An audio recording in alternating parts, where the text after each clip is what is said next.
Hello and welcome to Molly Mine. This is Tondi and I am going to walk you through a little quick reminder before I get started about the importance of our files that we download. This is just the home page of her web page that you can see how nice it looks. And for any who have questions, need customer service help, right at the bottom of that home page is this form that you can fill out to get help from her customer service. I happen to not be customer service. I'm just a avid fan of hers. So if you have questions, pretty please fill that form out, and they are great at helping. So this is me just reminding y'all, when you do your downloads, oh, pardon me, I showed you that picture. When you do your downloads, you're going to get file folders. So once you unlock them, or unzip them, excuse me, once you unzip your file folders, you'll have your applique blocks and you'll have your quilt blocks. Okay, the applique blocks are finished with a satin stitch.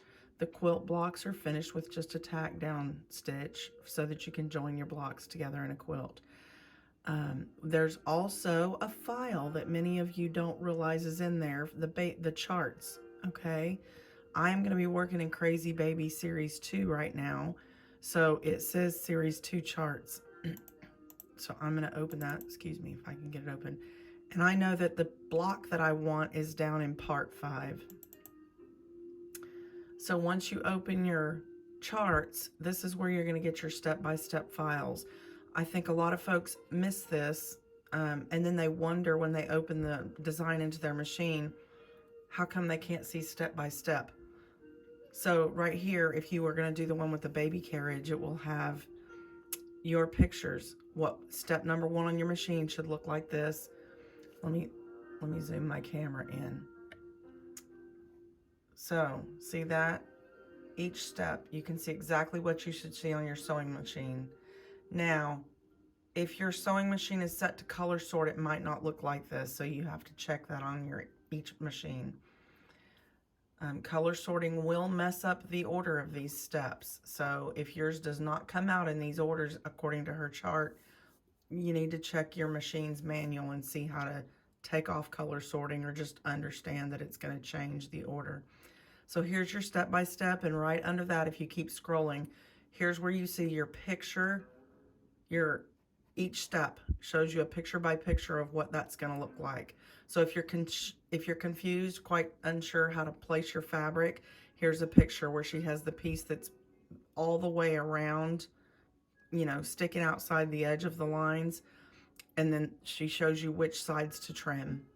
Okay. And then here, same thing. She'll get you through those first few steps. Now, I'm going to take it a step further, and I'm going to make you a video of this baby block. So I'm going to get my camera adjusted so it can aim over at my machine, and I shall be right back. Okay, y'all. Supplies needed. A hoop.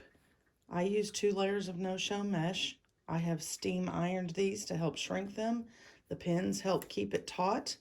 And I have my fabric pieces laid out, and I've already sprayed them with sizing and ironed them, pressed them. And I am ready to go to the machine and get started.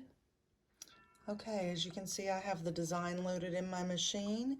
It's showing me my first outline step, and I have my thread loaded. I have a dark color so you can see it. This is a 9.5-inch square. When you open the files, it's called a 10-inch square, but it fits in the 9.5-inch hoop.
Okay, I'll pull this out so you can see better.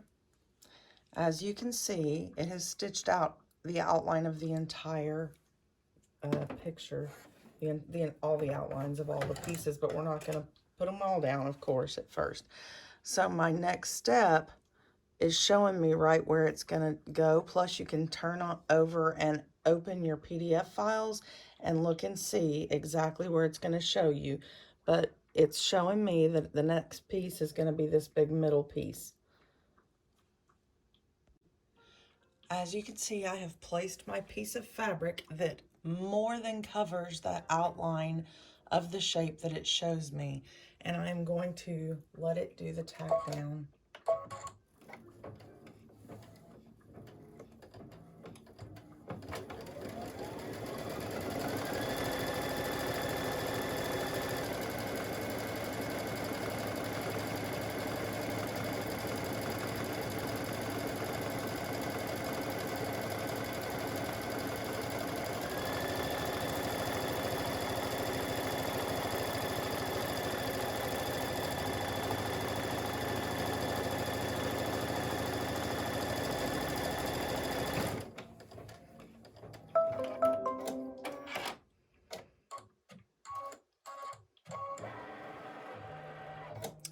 Now at this point, the next piece is going to be where we start to flip.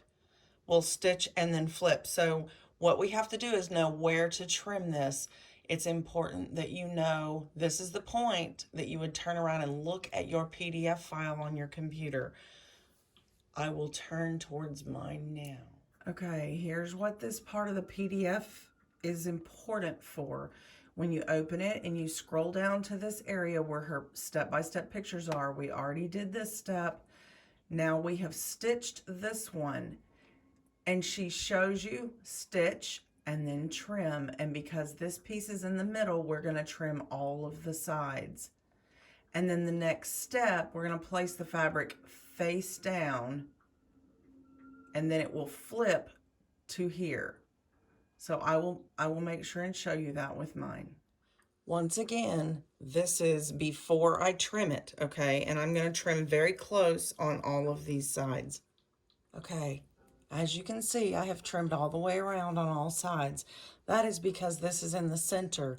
If it was on the edge, I would need to leave my edge piece long enough that you can have it go into your seam allowance. The seam allowances are built into her blocks, but I always leave a little bit extra, about a 1/4 inch or so on the outside of this line, because we're not going to stitch on the line. We'll stitch a 1/4 inch inside this line when we join our blocks.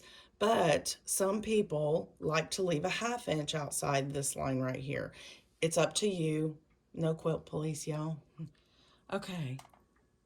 This is the stitch line right here. So I'm going to take my fabric and lay it face down. This has to be big enough to stitch face down here, and then we're going to be flipping it this way after that stitch line. So it has to be big enough once it flips to cover this whole area.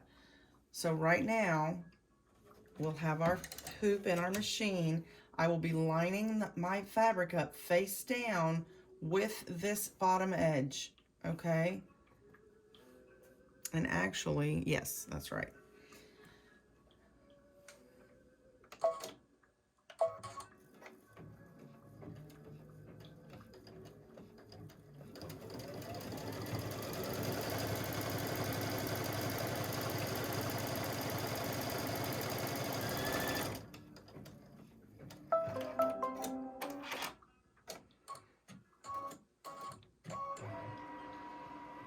Okay, so that was one simple single line, so that now I can bring this fabric and fold it. I can use my fingers and just rub a little crease line in there. I always just finger crease mine, and then I hold this down. You can tape that if you like, it's up to you. It's now going to stitch. Can you see that? Yeah, it's just going to stitch this tack down line all the way around. Whoops.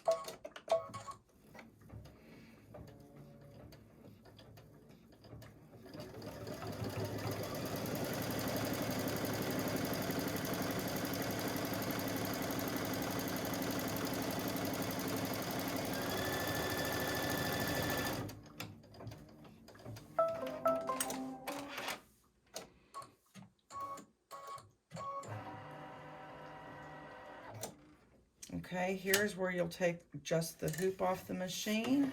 And when we trim around this, we're gonna trim the sides, but the bottom we're gonna leave extra, remember, so there's extra seam allowance. So I'll do my trimming. Okay, see how I've done that? Clean here, and I left me a tail right here. Okay, and back in the machine we go to do the next piece. And then pick your fabric, and she's bringing us up here to this corner next. So we'll go pick our fabric for that corner. Okay, here's the same thing. It's face down and lined up with that line. And I'm gonna let it stitch.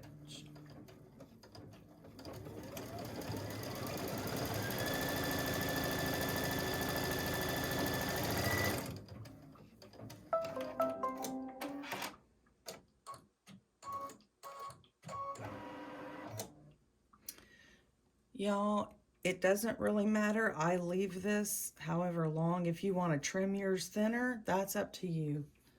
Okay.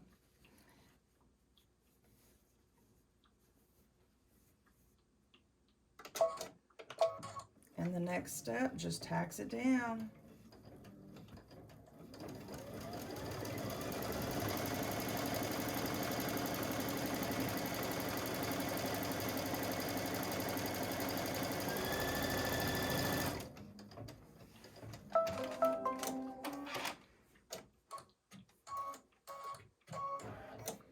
Okay, time to trim this one. Okay, see how that looks? I made sure to leave extra on the corner. All right, down to the next step. Okay, I have my piece face down. Y'all, when it's a big corner like this, I'm usually pretty excessive on getting my fabric way bigger than I need. Because if you do it once and you fold it and it wasn't enough, yeah, it can be, you just gotta pick it out and start again. But sometimes it sure can be a pain when we accidentally pick one that's not big enough.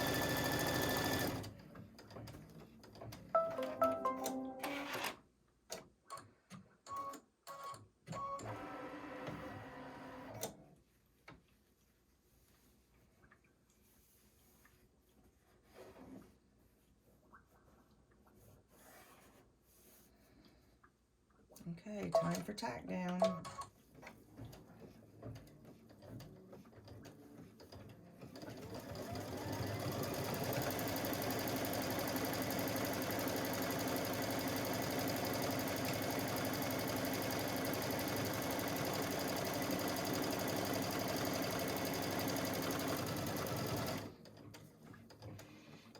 Okay, I'll get it trimmed up. Okay, here's the next piece. Face down.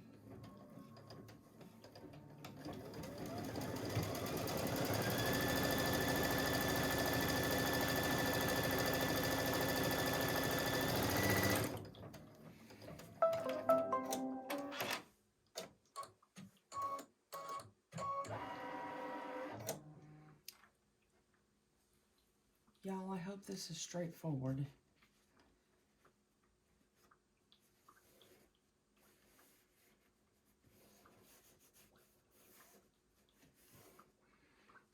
Can you see that good enough? Okay.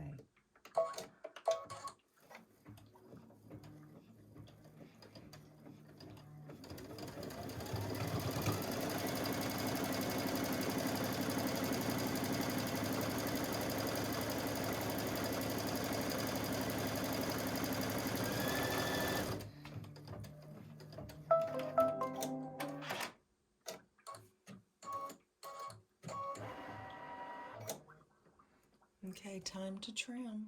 Okay, try to hold this up where y'all can see it better. One more piece. All right, y'all, this one's gonna be cutting it really close for me. I think I have enough.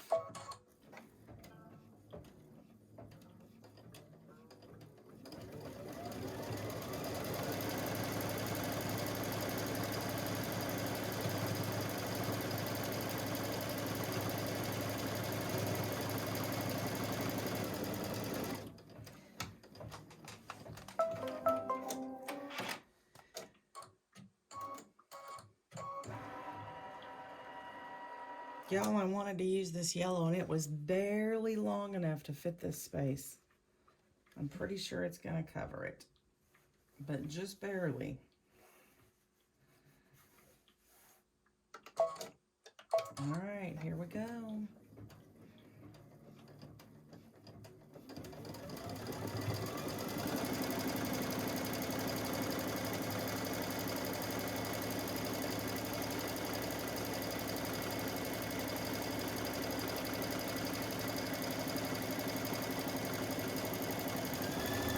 Woo! Yep, it worked. It worked. Look at this. I'll pull this out here and show y'all. Woo! Look how tight that is. I just barely had enough in that corner. Okay, I'm going to trim this up and then we'll be ready for embroidery steps. Okay, now that all of our pieces are tacked down and trimmed, the next step that you'll see is a solid tack down around the outside, all the way around, to just hold everything in place really good.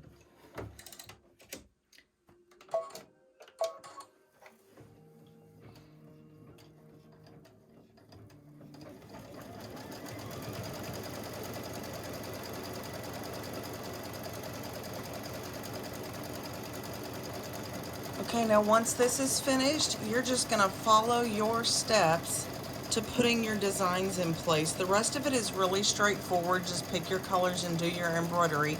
I hope this helps you all to see the stitch and flip and how simple it is. I hope you enjoy the embroidery process. And when all is said and done, I'll show you a final product once all my embroidery is on. Y'all, I hope you have a wonderful time. I'll see you in a bit. Hey everybody, I finished. I know it'll probably look reversed for y'all because I've got my camera facing this way, but there it is. I hope you guys had fun getting this embroidery done, and that's your new, the stitch and flip version. Hope it helps everybody. Bye.